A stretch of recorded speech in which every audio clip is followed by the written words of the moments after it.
Nós estamos numa série de mensagens, Be Alive, nós temos mergulhado em quem somos, nossa conduta, nosso propósito, missão e destino. A série Be Alive, ela fala da nossa comunidade, mas ela fala também sobre indivíduos, sobre eu, sobre fala assim, eu. Fala mais forte, eu. Fala sobre você. Ela fala sobre o seu eu, ela fala sobre quem você é, sobre o que você nasceu para viver. A série Be Alive, ela fala sobre indivíduos grandiosos, se preparando para viver em um futuro glorioso e juntos, em uma família, impactar as nações da terra. Esse é o resumo das nossas mensagens. Nós já falamos sobre um povo lá na primeira mensagem, você pode ouvir, está lá no YouTube, Spotify, em qualquer plataforma de áudio, você pode ouvir a primeira mensagem, falamos sobre unidade, falamos sobre andar juntos, falamos sobre o poder de um povo. Semana passada o Mateus deu uma verdadeira aula aqui sobre propósitos, não é mesmo? Vocês foram impactados e entenderam o quanto o Senhor tem uma ligação muito forte com o propósito, e o Senhor nos impulsiona ao nosso propósito. Mas hoje nós vamos falar sobre destino. Antes, vamos relembrar um pouquinho da nossa conduta? Coloca aí para nós a nossa conduta e você lê comigo uma só vez, bem forte, para a gente não precisar repetir. Vamos lá? Com muita intensidade para cravar no teu coração a conduta live. Nós somos chamados para buscar intimidade, viver em santidade, servir com alegria, exercer generosidade, fluir no sobrenatural, fazer discípulos e ser relevante através da minha vocação. Essa é a nossa conduta, é assim que nós agimos como Juventude Alive. E para isso, nós precisamos entender essa terceira mensagem. Eu quero falar com você sobre um destino. Hoje nós seremos impulsionados a lançar um olhar para o futuro da igreja, o discernir os tempos e criar, provocar o futuro. Corremos rumo a uma construção de uma comunidade profética, influente, que vai transformar a sociedade. Deus, ele não está preso ao tempo, Ele é o Senhor do tempo, Ele é atemporal, Ele criou o tempo. Quando eu olho para a Bíblia, existem duas palavras que definem tempo. A primeira é cronos. Cronos é o tempo cronológico. Horas, minutos, segundos, dias. É aquilo que nós entendemos, é aquilo que nós vivemos, é o tempo físico. Mas a Bíblia também traz a definição de tempo como kairos, que é o tempo de Deus, um momento certo, um momento oportuno, um momento único, que não pode ser comparado a nenhum outro. Quando nos posicionamos no cronos, o tempo físico, nós abrimos janelas de oportunidades no kairos. O posicionamento no cronos nos faz acessar o kairos de Deus. Ou seja, quando você gere bem o seu tempo, quando você cuida bem do seu tempo físico, quando você faz o que tem que ser feito no tempo certo, você abre oportunidades de Deus únicas e exclusivas em momentos certos. Sabe quando uma oportunidade cai no seu colo, você fala assim, nossa, essa oportunidade caiu do céu? Já aconteceu isso com você? Bom, caiu mesmo, mas ela veio de Deus para você. É Deus te mandando oportunidades porque você se posicionou certo no tempo presente. Sabe, o futuro não é um tempo, o futuro é um lugar. Eu ando para o meu futuro na velocidade da minha obediência. A Bíblia prova isso. Entre a saída do Egito, lá quando o povo de Deus é liberto do Egito, está caminhando para a terra prometida, até o Sinai, o povo leva 2 anos. Moisés diz lá em Deuteronômio capítulo 1, que do Sinai, do Monte Sinai até a terra prometida, eram mais ou menos 11 dias para eles chegarem. O problema é que 11 dias se tornaram 40 anos. Como que 11 dias se tornaram 40 anos? Gente, como que uma caminhada de 11 dias se torna 40 anos? A questão é muito simples. Quando, lá em Números 13, Moisés envia 12 espias para ver a terra de Canaã, 10 espias eles olham a terra com olhos naturais, com olhos humanos, eles desistem, eles ficam abatidos, eles acham que nada vai acontecer, mas só Josué e Caleb, 2 dos espias, eles olham com clareza, com lentes do Espírito, com olhos no futuro. Por conta dessa falta de fé e por conta da desobediência do povo, o povo que deveria em 11 dias acessar a terra prometida, ele fica andando em círculos por 40 anos, até que toda aquela geração morra e só a próxima geração, Josué e Caleb, entrem na terra prometida. O que eu posso entender com isso? Que um futuro não é um lugar. O futuro ele não é um tempo, o futuro é um lugar.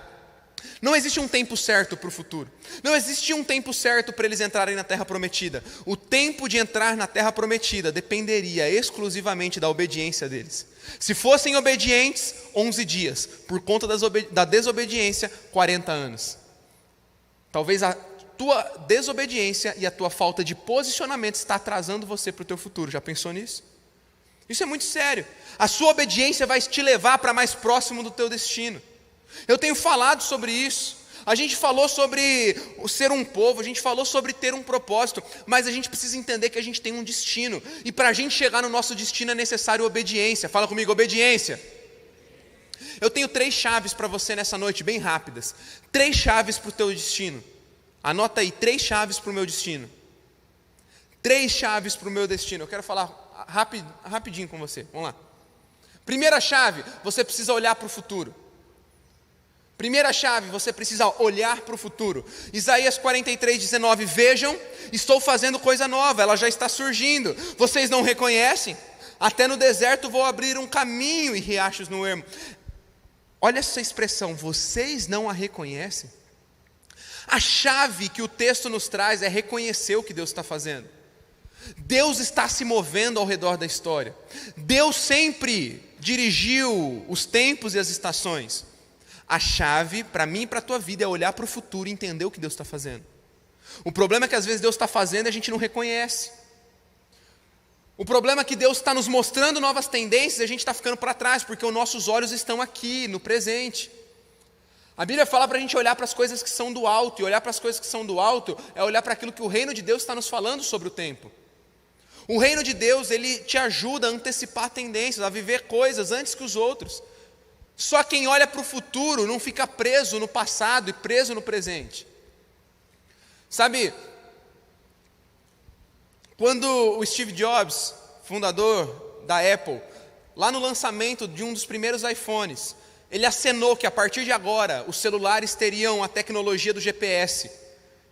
Agora o GPS não passava mais a ser um artigo, ou não passava a ser mais um aparelho, mas o GPS passava a ser um programa, um software que era instalado dentro de qualquer outro aparelho.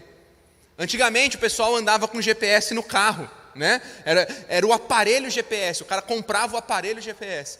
Mas um dos primeiros caras a sinalizar, a partir de agora a tendência está mudando, o vento está mudando. Agora não vai ser mais um aparelho, agora vai ser um aplicativo que vai ter dentro de um aparelho.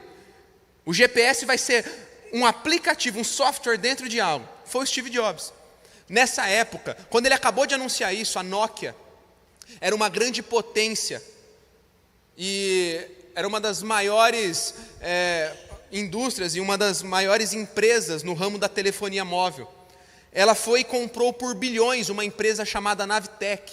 E essa empresa ela tinha torres de mapeamento, torres de posicionamento, onde eles mapeavam todas as cidades em alguns lugares do mundo. Essa empresa Navitec era uma empresa até muito à frente do seu tempo, e ela tinha torres, né? E a Nokia foi lá e comprou essa empresa, por bilhões. Qual que foi o erro da Nokia? Ela olhou de alguma forma para o futuro, mas com as premissas do presente.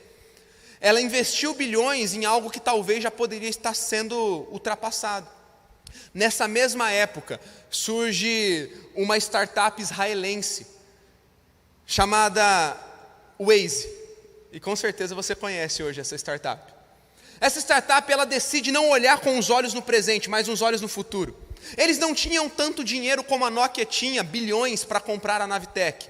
Mas eles começam a pensar, já que nós não temos dinheiro para comprar torres de posicionamento, torres que vão mapear e que vão gerir o nosso GPS por todos os lugares, mesmo se a gente tivesse muita grana, nem essa Navitec consegue colocar torre em todo lugar do mundo.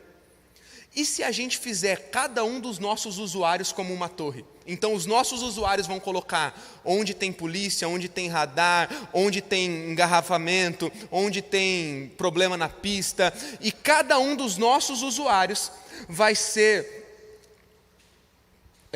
disponível para ele uma forma dele atualizar o sistema, onde a gente vai poder então, através dos nossos usuários, termos torres de acesso para sempre estarmos atualizados nas ruas, na melhor distância, no melhor destino, na melhor rota. E você que hoje usa o Waze, você sabe que é bem assim, você pode colocar cada informação dentro e através desse olhar para o futuro, eles anteciparam uma tendência. Logo, o Google olhou para essa startup israelense, comprou eles, hoje eles fazem parte do Google. A gente fica nessa briga, né? Google Maps ou Waze, é a mesma coisa, do mesmo dono, o dinheiro está indo para o mesmo lugar.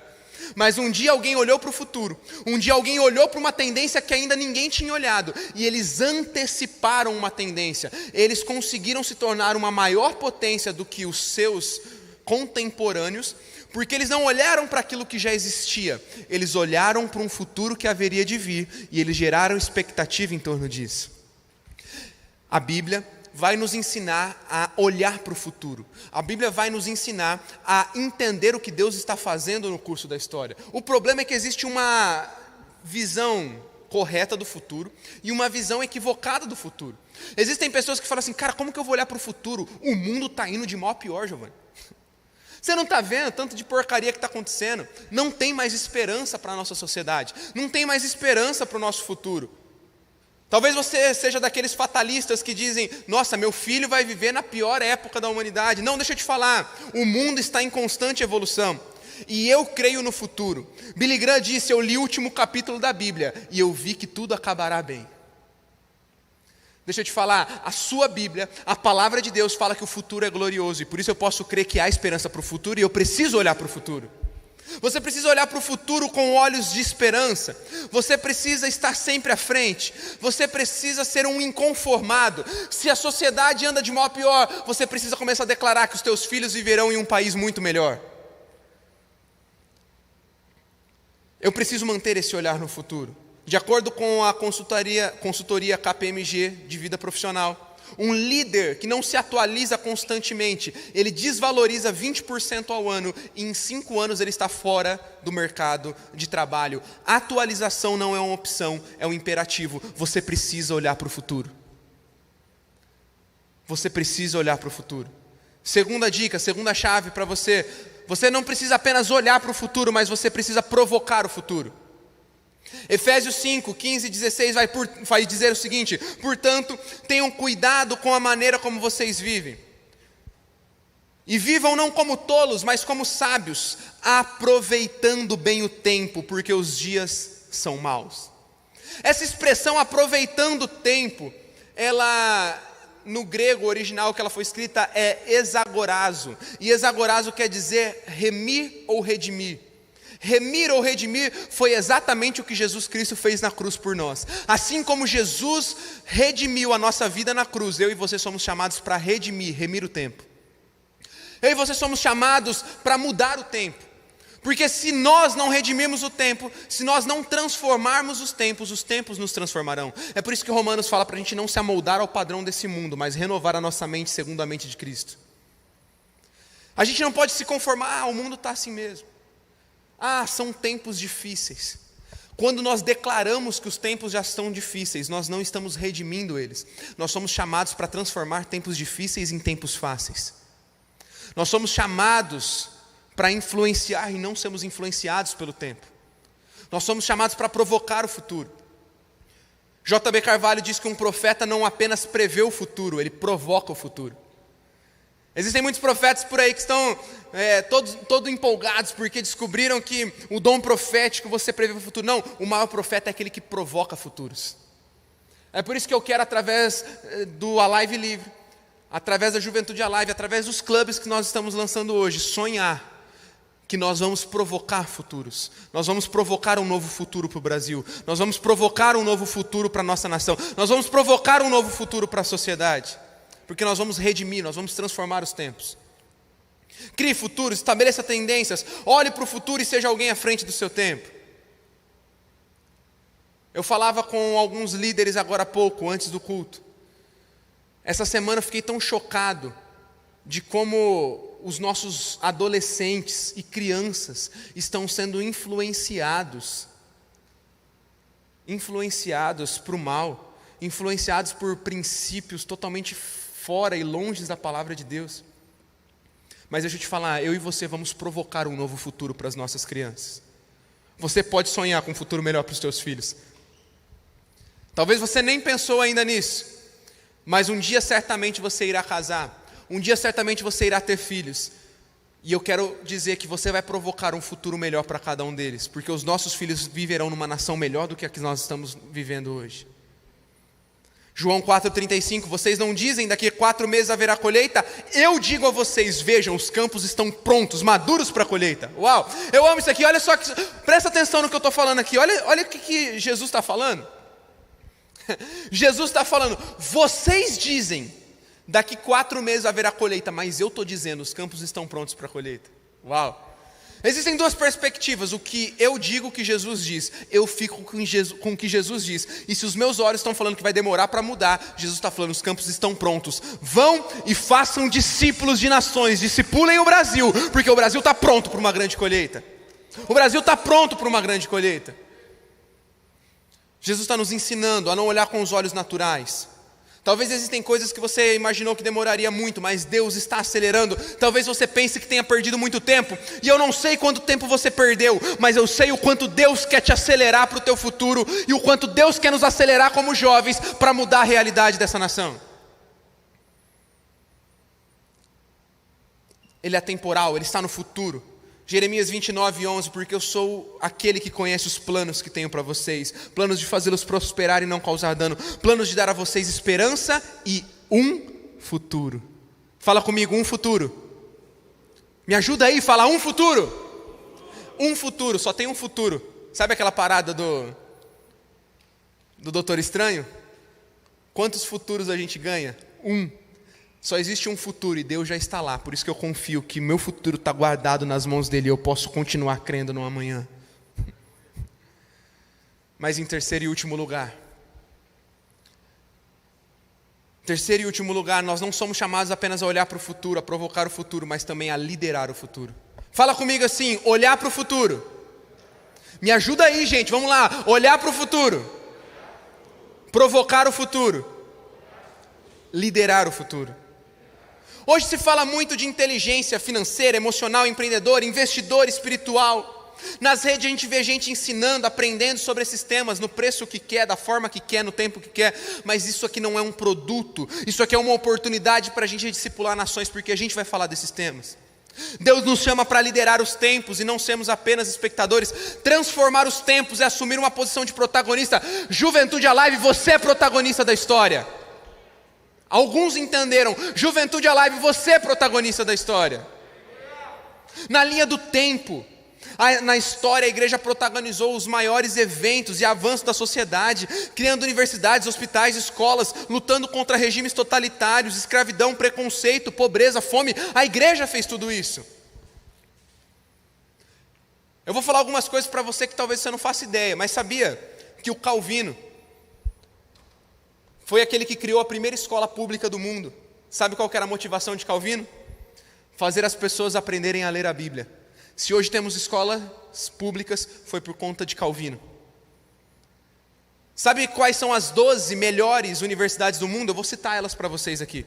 As 12 melhores universidades do mundo com mais prêmios Nobel: Harvard, MIT, Cambridge, Caltech, Oxford, Stanford, Princeton, Chicago, Yale, Columbia, Berkeley, Imperial College. Sabe o que tem em comum em todas? Sabe o que tem em comum em todas? Todas, fala comigo, todas. Todas foram fundadas com princípios cristãos, valores e bases dentro da igreja. Todas. Você sabia que a lei que aboliu a escravatura no Brasil foi redigida, foi escrita, foi idealizada por um protestante presbiteriano?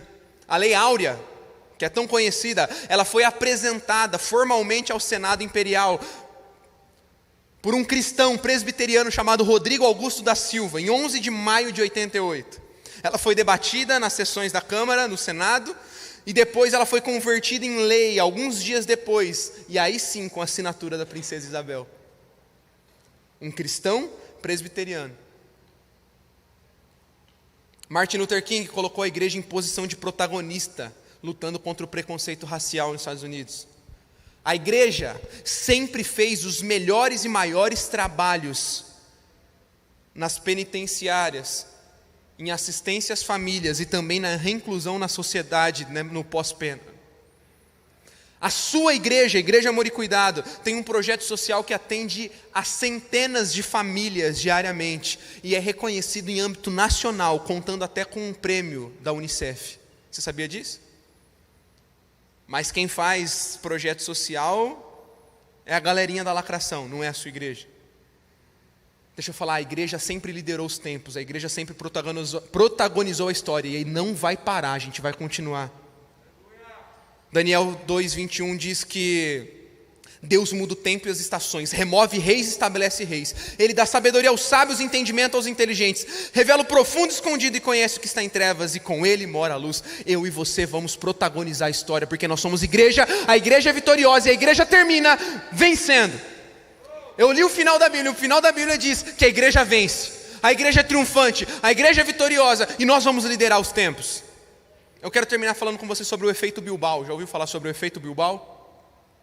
Alguém aqui já ouviu falar sobre esse efeito? Não? Existe um museu em Nova York chamado Guggenheim. Esse museu ele foi fundado por uma família de judeus. E ele é um dos maiores museus do mundo.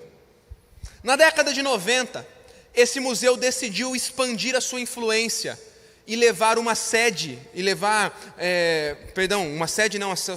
a sua sede em Nova York. Ele decidiu levar, né, uma extensão do seu museu, uma filial do seu museu para a Europa. Quando esse museu decidiu ir para a Europa, muitas cidades reconhecidas pela arte, reconhecidas pelo turismo, como Paris e tantas outras, se candidataram a receber esse museu. Mas o fundador desse museu, um judeu, ele decidiu escolher uma cidade que não estava nas mais destacadas da Europa. Ele escolheu Bilbao, na Espanha.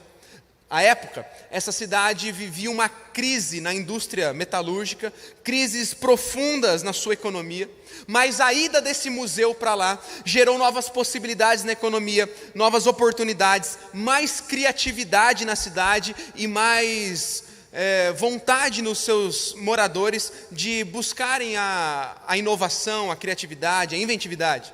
Hoje, Bilbao é um dos principais destinos dos turistas na Espanha, por conta de uma iniciativa que mudou a atmosfera da cidade.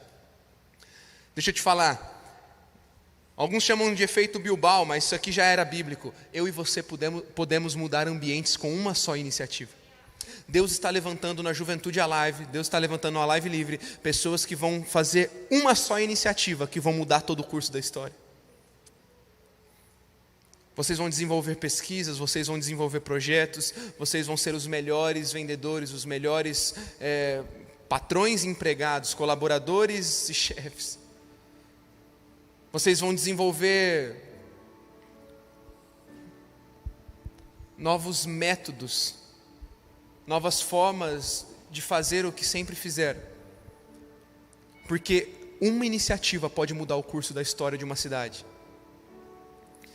Se um museu chegou em Bilbao e transformou uma cidade decadente em uma cidade influente, o que não pode acontecer com Araçatuba e região através do Alive Livre? Um museu mudou Bilbao. Eu não estou com um museu, eu estou com centenas de jovens aqui cheios do Espírito Santo, apaixonados por Jesus, que podem mudar a atmosfera dessa cidade.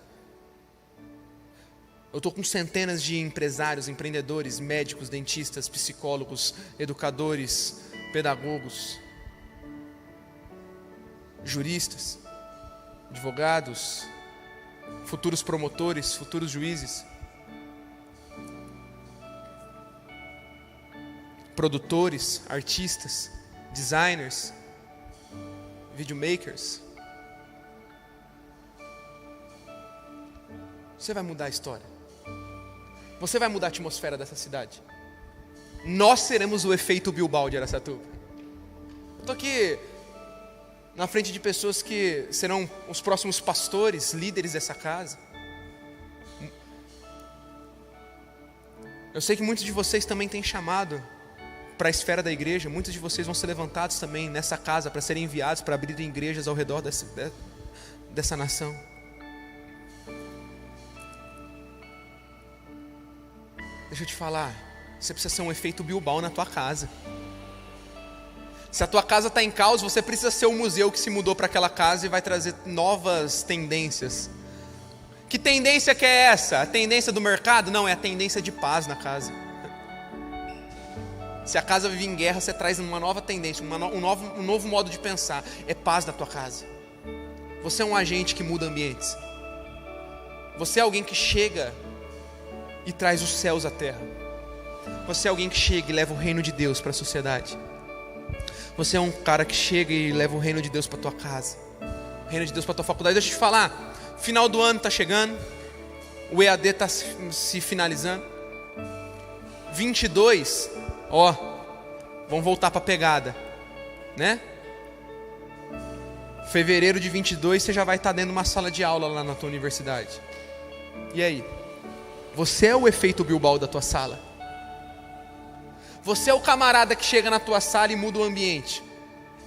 Você é o camarada que chega lá e começa a levar transformação, cura.